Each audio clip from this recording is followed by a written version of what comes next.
Today is the beginning of the journey for the 2025 fall guiding season. I'm packing bags today.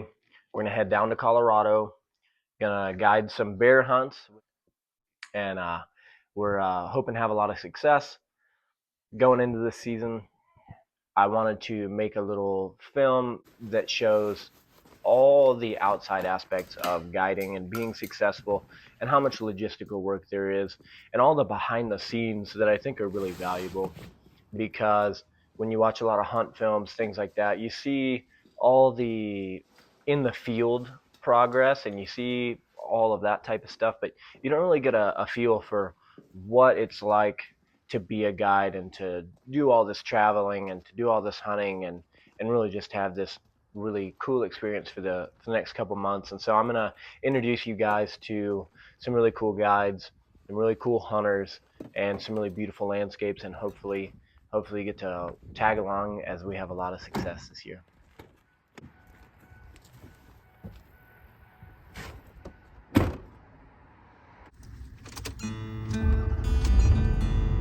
We're headed south now, so gonna make it down, meet the guys.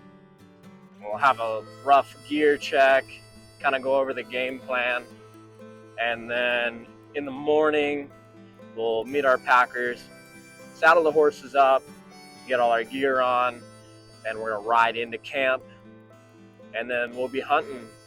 So just got to get all the driving out of the way now. Big part of it, packing and driving, probably the least enjoyable part of the job.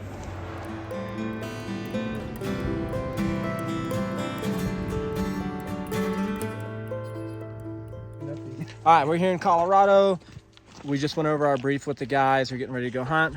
My good buddy Cliff Gray here. Cliff, say hi for the camera. Hello. All right, Cliff, what are we gonna do? We're gonna go kill some bears. All right, we're gonna go kill some bears. It's gonna be a good time. I'm gonna introduce you guys to Jimmy. He's gonna give us a briefing about what we're doing, and he's gonna give you guys a little info about what his year looks like. I'm Jimmy Oswald, the general manager for LKS Outfitters. We have 3 different U.S. Forest Service permits in Colorado. Most of my time is spent here at the Rivers Bend Outfitters location. This year we'll probably run close to 400 hunters, and yeah, we do archery, muzzleloader, rifle, fully guided hunts, drop camps, and bear hunts as well.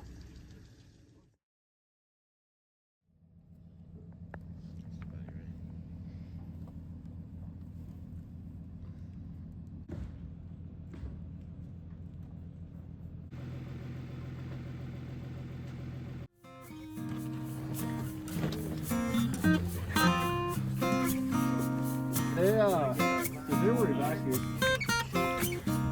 So you guys got to come back and do packing.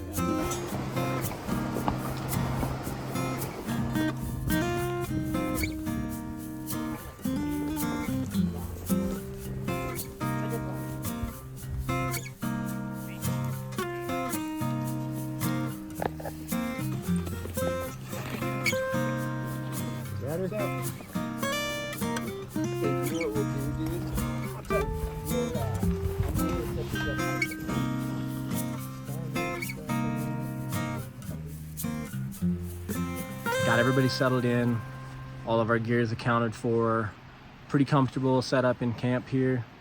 It's a little bit abnormal as a guide coming into a camp that you've never been to before, because usually the outfit you're with, you're gonna be setting up tents, you're gonna be preemptively in camp getting ready for the hunting season. That's not really something that I do a lot anymore these days, just because I'm always traveling. So Jimmy, that I already introduced you guys to, his crew came out, they did a really good job setting up this camp, and it's super comfortable for us, and we're ready to get going without a whole lot of work. All we got to do basically is get up in the morning, find some bears, and go hunting. So we're about to head out. We're gonna come up with a little game plan, go out, see if we can find some bears today, and get a little head start considering season opens tomorrow. So if we find something this evening, it'll be something that we can make a move on in the morning, or try to glass up again in the morning, then make a move on in the evening. So we're set up on a little glass and knob here, and we're glassing up into some aspen groves with a little bit of oak brush and some scattered choke cherry. It's really hot and dry right now, so we're kind of banking on those bears being near that water in that thick brush. We're just kind of waiting it out for it to get a little later, and hopefully they're gonna come out where we can see them.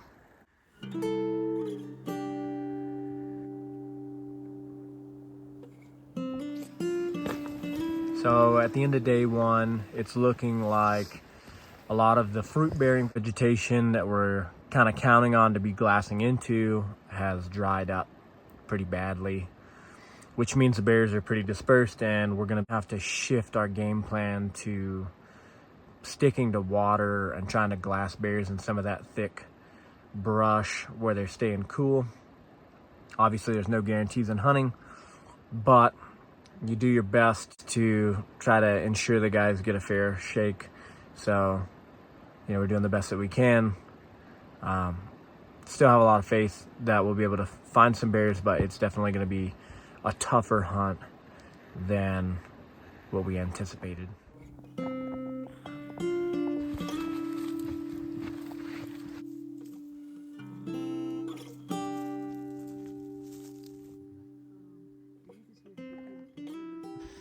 So we got one bear up here up high in a little bowl, and we're gonna try to go ahead and make a move on it because it seems pretty doable.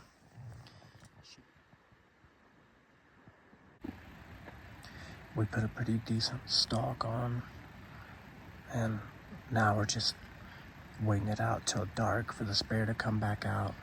He slipped off into a little piece of timber up here, and it's a walled off cliff behind him, so it's not really like he could have gone anywhere. We just gotta play the timing game and hope that he comes out while we've got light enough to shoot. Well, heading our way back now. That bear never came back out, so ended up just sitting until dark. But that's how it goes, that's hunting.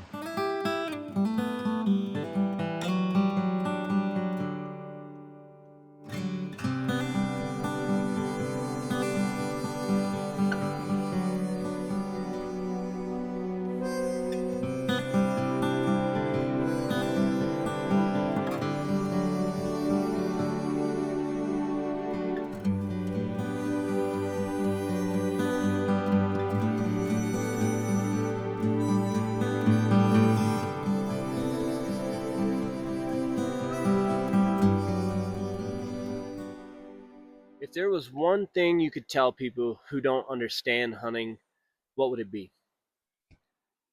Well, I understand people might understand why I love hunting. It's like one thing, but things combined. Like it's not just the pursuit of the animal; it's like camaraderie. Get around with one purpose. Um, in a weird way, I think hunting saved my life. It got me to stay in shape, have a goal every year. There's something about a reset. I work at an office job, but getting out here is in the wilderness, meeting meeting people that have the same purpose. Everyone's rooting for each other. Whether we succeed or don't succeed, we still succeed. It's a teamwork. In a way, it's still capturing, for me, anyways, is that what I lost when I left the military in my early 20s. I get a glimpse of that, whether I go solo or if I'm in a hunting camp. I get a little bit more. Just one more fall, one more time. Has this sport done anything for you as a person? Yeah, it definitely is. It gives me having a goal, a big hunt or a couple of big hunts later in the year, kind of keeps me focused all year long on staying in shape. So I have a goal that I'm working for. I want to just do the best I can when I come out on a big hunt, right? I want to enjoy it, take it all in. But what it's really done is it's kind of given me a better sense of time and what it's for, to just understand that time's really here for us to take advantage of and experience, because there's only so much of it, and there's only so long that you can come out and do hard things. So that's what it's done for me most of all. All right, Jeff. When did you start hunting and why?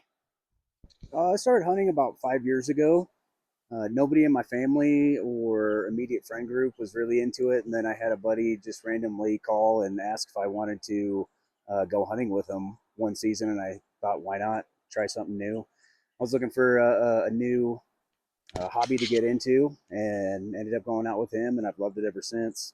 I feel like it's been something really cool that I've been able to do, and it's something that I want to pass on to my kids when they get a little older, since I never had anybody to mentor me growing up. We woke up this morning and we're getting all the gear packed up. Smiley's on his way in right now with the other packers, and they're gonna help us get out of camp.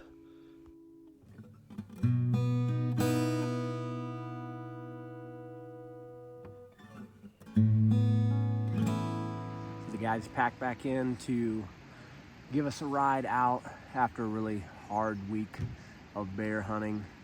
Unfortunately, the conditions are just pretty tough right now, so we saw some bears, but it was all fleeting opportunities of them moving from bedding grounds to feed down in the bottom.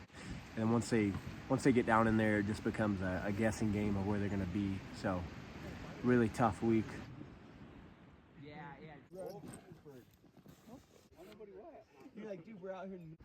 All right, this is Smiley. He's packing us out today. He's going to tell you a little bit about himself and what he does.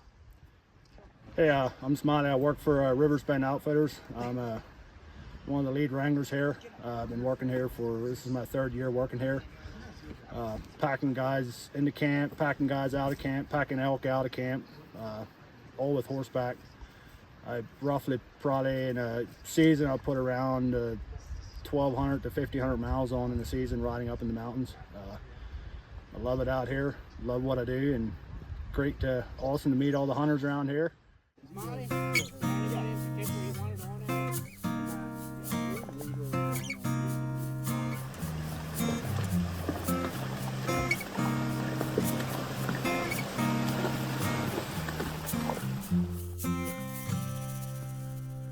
We're starting a new week of bear hunts. Moved to a lower elevation camp, so we're hoping that the feed will be a little better and we'll be able to catch some bears out. But we are up for a challenge this week because the weather forecast is calling for pretty consistent rain all week. All right,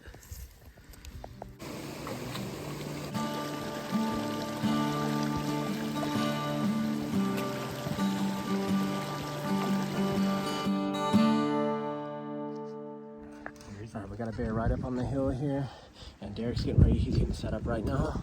We're gonna try to get a shot on this thing. It's feeding right now in some oak brush. Hold up.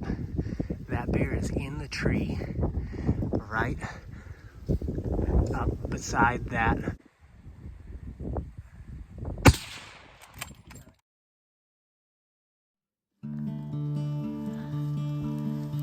Oh, there it is.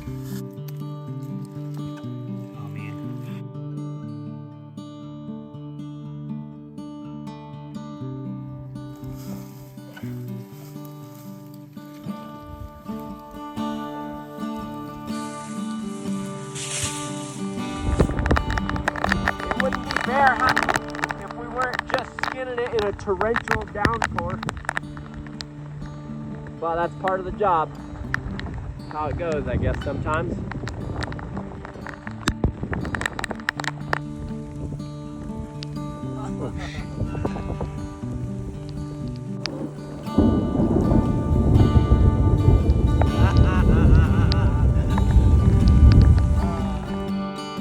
So after another week of super hard conditions, things not really working out for us, just some environmental factors and stuff, we were able to finally pull off a buzzer beater bear on the last evening, right before just a torrential downpour. So we're all pretty soaked. Packs are heavy. Nobody's very comfortable. But that's the name of the game. So I'm thankful to have a little bit of success coming out and moving on to the next job.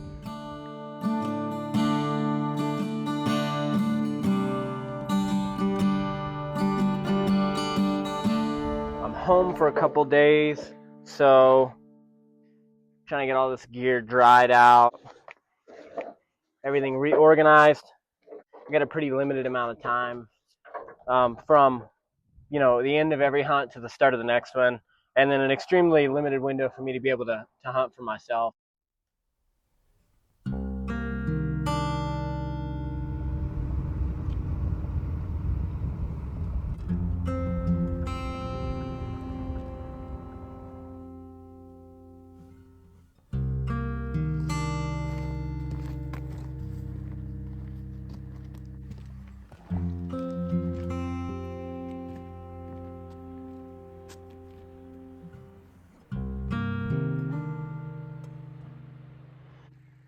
A good start on this cool morning here. I got some goats way up on top there that I'm looking at, so that's a really good sign right out of the gate.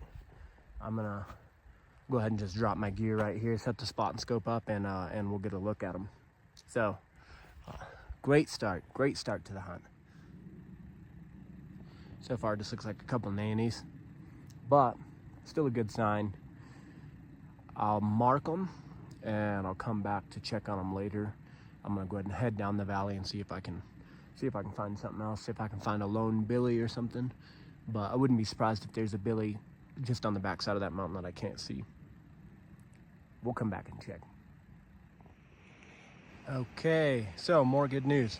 I got a billy right up there, hanging out on top, shining away bright white. And Tyler, the other guide, he just found a billy on the other side where they're glassing, and he said it's pretty doable.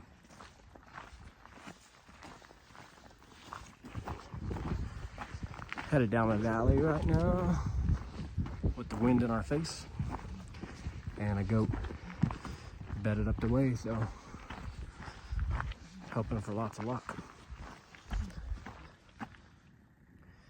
That billy's bedded back down, so I sent the guys off into the trees over there. That's gonna cut the distance down to about 900 yards, and then I'm thinking the geography will allow us from there to move into about 450. Once the thermals come in and start pushing the wind down, it'll be in our favor, and I think we'll be able to get it done this evening.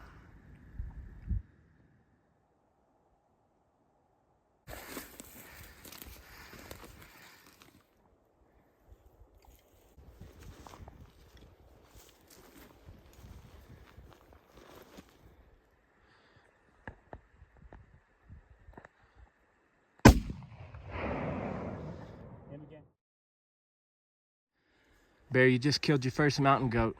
How are you feeling right now? I feel exhausted and ecstatic.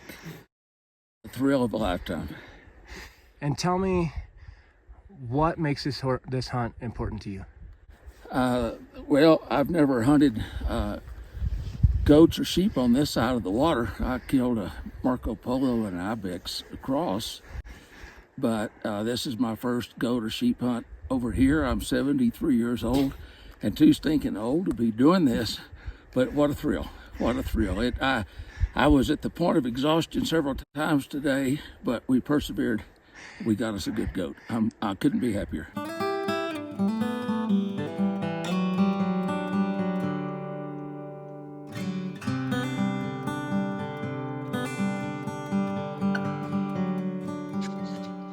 Besides the physical effort that comes from chasing these animals on these hunts, there's a lot of effort that goes into putting up these camps, taking them down, and having to do all these things relatively quickly for you to be able to move on to the next hunt. All right, tell us your name and what you do. So my name's Tyler Baisi. and I'm a hunting and fishing guide here in Colorado. And how do you think your job as a guide provides value for people in the wilderness? Well, I think first and foremost, it's just the days spent in the outdoors. You know, living here. That guys coming from out of state or even in state just don't have the time to do. You know, working the regular 9 to 5s.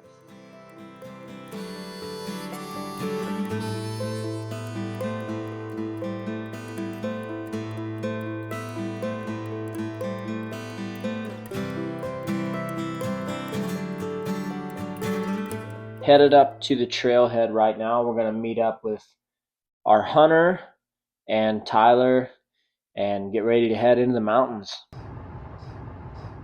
We're back at it next week. Tyler, where are we going? We headed up the mountain. We're heading up the mountain. Gonna see if we can't find another goat. Yes, sir.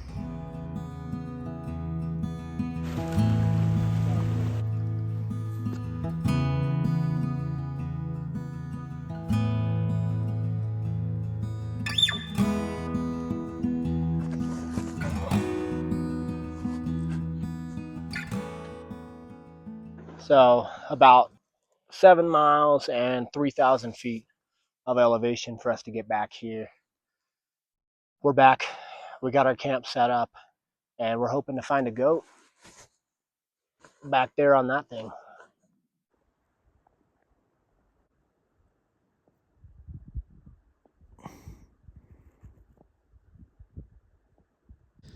Looks like a couple of nannies and kids across the canyon.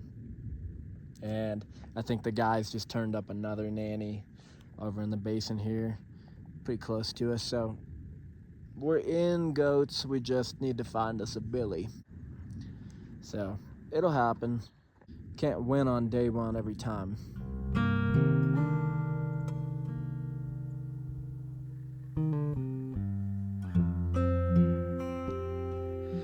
You can really tell that fall is coming on strong. Winter's on its way, because when that sun went down, man, it got cold. I got all my layers on now, and just trying to glass something up for this last little bit of light we got for today.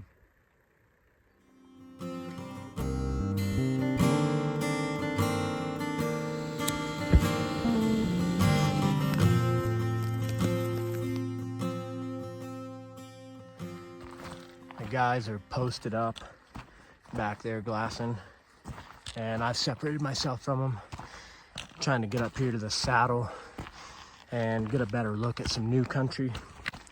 It's a constant battle, trying to conserve clients' energy so they've got enough gas in the tank when it comes time to make a stalk and get it done, but also being proactive enough to get out, find animals so you can get it done.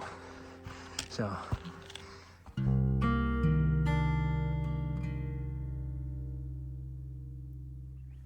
after striking out again, glassing all this country behind me, I found some more goats on the same mountain that we did last night.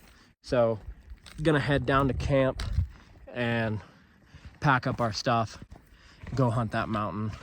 Not really any point for us to stick around right here.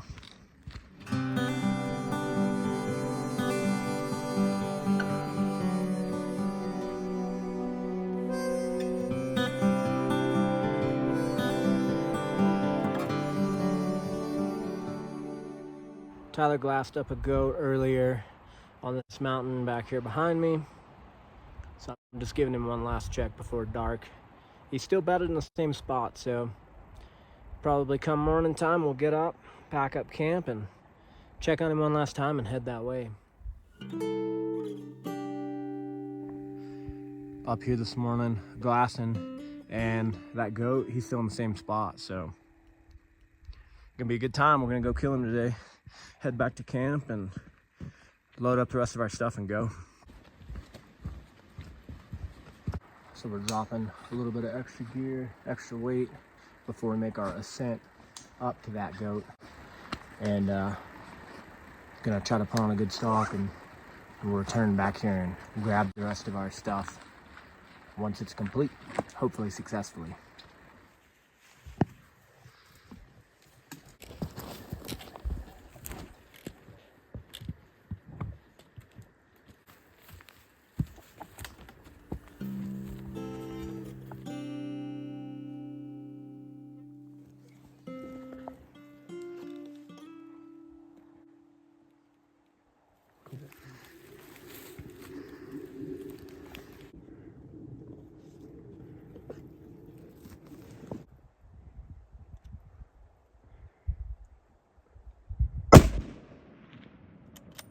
Can I get him? Yep, hit him again.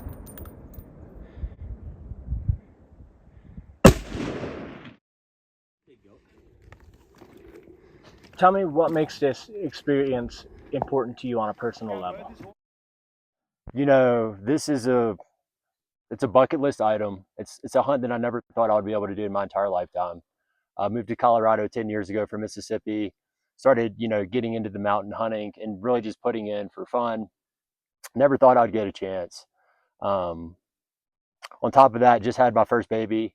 He was a month and a half old. My wife and I joked before I left that we were doing this for Palmer, so we could have stories to tell him and hopefully inspire him to want to do adventurous things and things like that.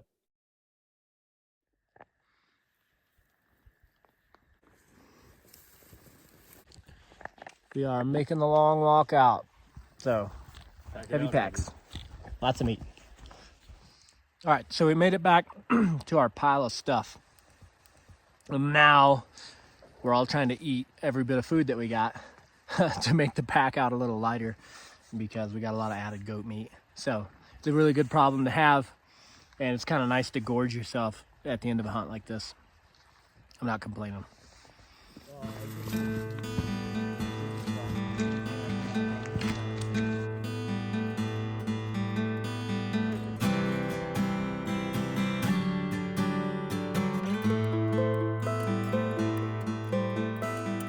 I just got home yesterday, so trying to get all my gear organized.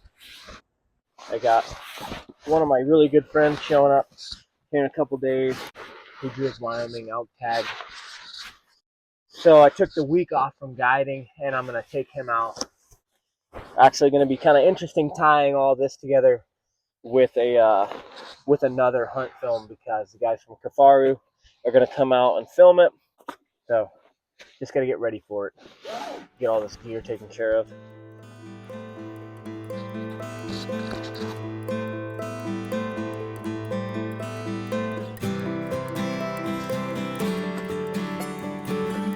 Something that a lot of people I don't really think appreciate enough of in the outfitting aspect, especially for like horseback hunts, is all of the moving parts that have to happen for you to be able to be successful, whether you're a big outfit or a small outfit. You've got all these saddles and all the horses that you've got to feed year round. You're out buying groceries, you're getting shoes put on horses, you're doing all these things. If you're in my position, you're out, you're guiding hunts other places and things like that. And then when you're done, you have to come back and make sure that everything is ready to go for your next hunt. So I've only got a very limited amount of time to come back. That's why it's super important that we have a nice tack shed, like a clean environment to have all of our stuff where we always know where everything is. Jordan is on his way out. He'll be here today. Our camera guy, Roy, his flight lands today, so he'll be here. And then tomorrow morning, we'll be heading into the mountains. So right now, I'm just trying to get all this cooking equipment put in these box panniers, trying to get all my food, everything put together and balanced out. All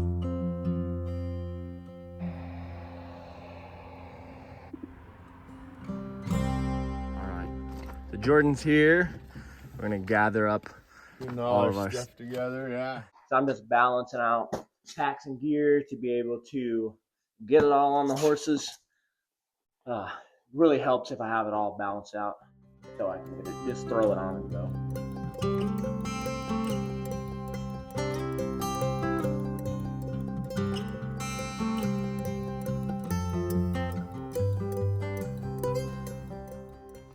Okay, we're on the trail now. Just left the trailhead, so headed in to find us a big bull on a nice rainy day.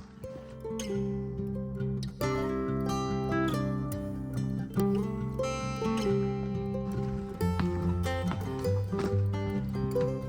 name is Jordan Jonas, and I grew up on a farm in Idaho. Spent some time riding the rails around the country. Lived in Russia for a bunch of years with some native nomadic folks. Randomly got on the same show as you, alone, and that went pretty well. And now I just guide people on mountain adventures and got a family and do all that kind of stuff. So you lived a really interesting life. Mm-hmm. And you would say that hunting is a really important part of that life? It is. I didn't actually grow up hunting. We grew up on a farm, so I was always, we were of course in Idaho, so I was always outdoors and involved with animals and this and that, and really understood the symbiotic relationship we had with animals in that context. I only got into hunting later when I was probably about 20.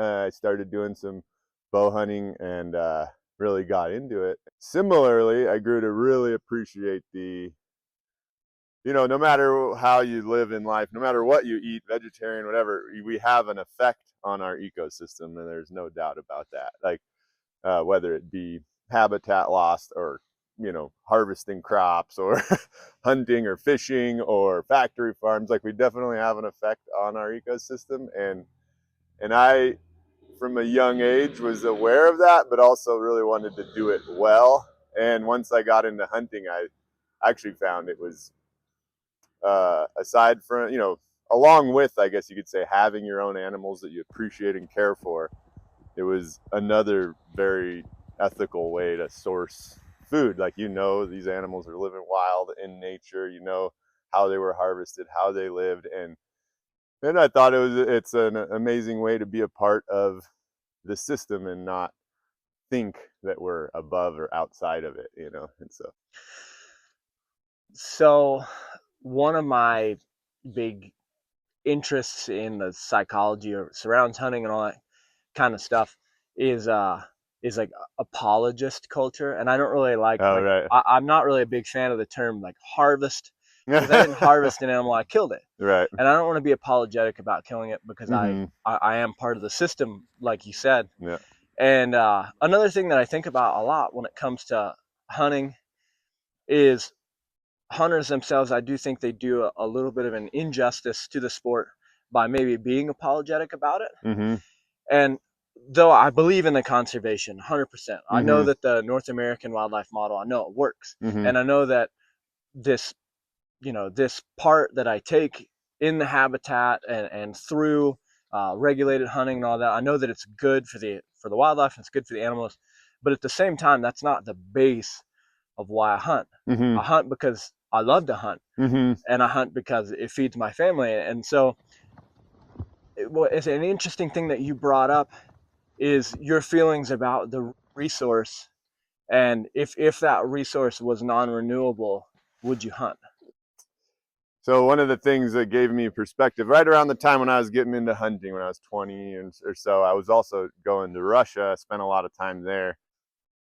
What I noticed, particularly around Russian villages, was that all the animals were dead, basically, or gone. Like you picture it being wild and full of wildlife and stuff, but it really wasn't, because people would just shoot whatever they saw, because obviously they're hungry. But also, it really made me appreciate, at the same time I was going back to America, and like, holy cow, here I am right near town and there's deer everywhere out in people's fields, and they're not just shooting them. Like, it really made me feel uh, really appreciate the system that they have developed in America. Like, I would love to see that everywhere and see people understand and appreciate it.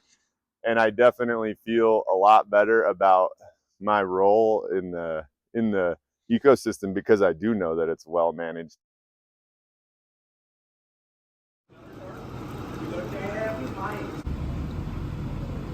Office, we'll do a briefing.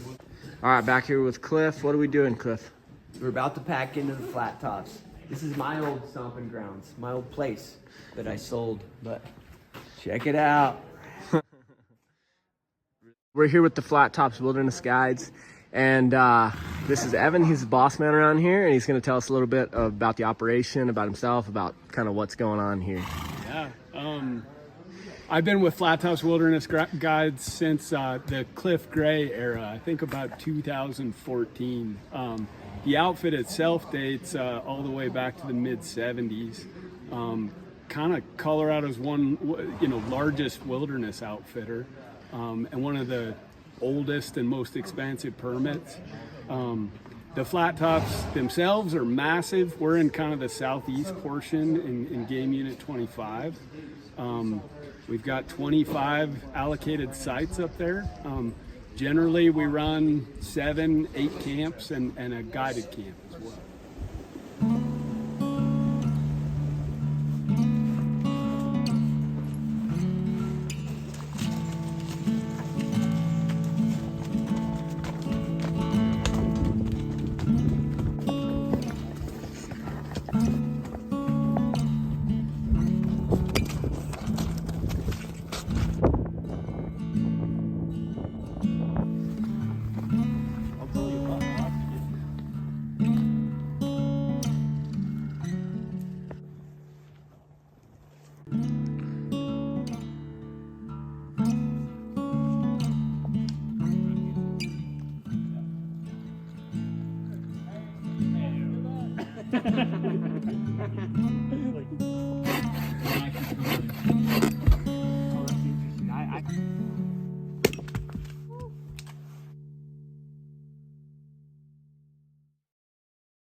We glassed up a bowl across the canyon this morning, and so we're slowly making our way down. We're gonna drop down the bottom and then come up on the other side, and hopefully they come back out in that meadow this evening to eat, and we can get that bull killed.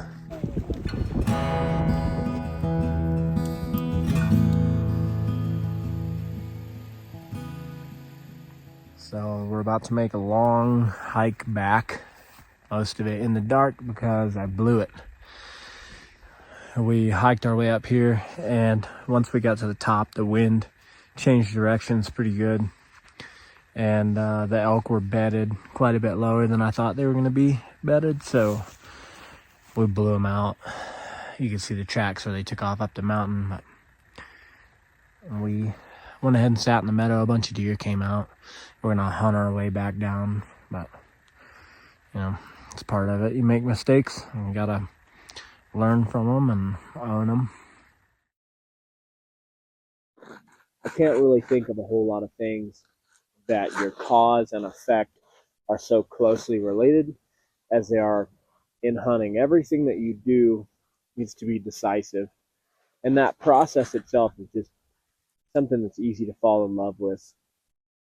Last night, me and the guys pursued a bull that we had found in the morning, and unfortunately, after an extremely long stalk, 4.5 miles, 1,500 feet of elevation gain, I made a bad wind call, and I blew it. And it's unfortunate because, we're facing a lot of pressure from other hunters. The conditions are tough. The elk are very dispersed. Every time that I make a mistake, it comes at the cost of another guy's tag. He's put a lot of money in, so it's a big dream, and so every time that I screw up, it hurts him.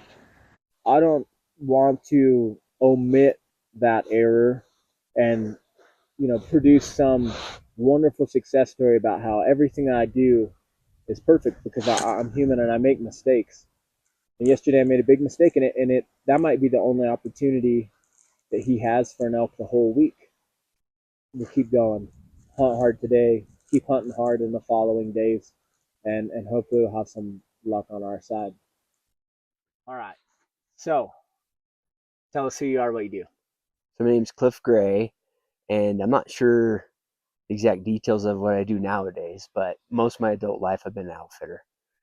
Okay, so as an outfitter, I think you have the ability to offer a really cool perspective on hunting as a business, because I think a lot of people don't really maybe can't wrap their head around hunting as a business and what kind of value that brings to people.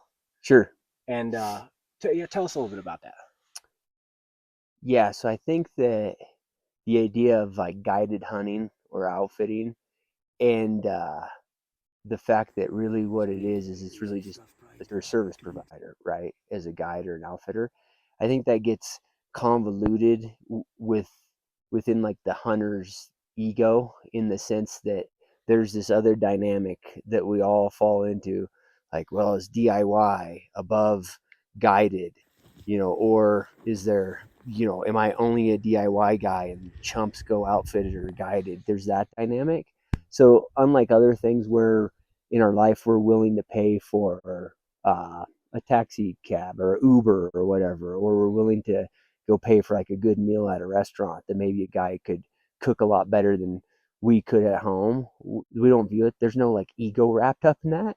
For some reason in this business, there is. And I think anybody who hunts knows that, that there's a thing. There's like, there could be a stigma related to it, that I think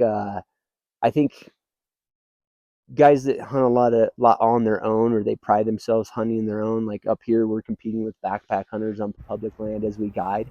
I think those guys have a stigma in the sense that they unduly think they're better than the guided guy. And then I also think even some guided guys, particularly newer hunters that are going on their first guided hunts, they tend to not want to go down that road because they almost feel like it's taken like an easier route. And I think unfortunately there's a lot of it's not reality. Over the past few years, I started creating hunting films. And I'm not typically one that consumes that sort of content, but what I noticed from what I did see was this baseline of gear and ego, and it just really rules the atmosphere surrounding most of those videos. And that wasn't something that appealed to me. So I decided to produce my own, mostly in an attempt to emphasize the real meaning of what makes hunting so special to me. That it's a mindset, that it's a lifestyle, that it's a million more things than clothes and guns. But I couldn't make it on my own. I never could really capture the individuality of each person's connection to the hunt. It couldn't capture the range of emotions that I encountered from clients. These are just things that I couldn't do without them. And I couldn't explain this magnificent experience. I needed people to see it to understand, to be able to see my perspective. And now they have.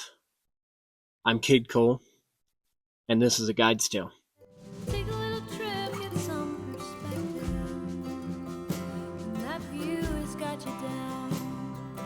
We can wade through the thickets while our hands still bleed.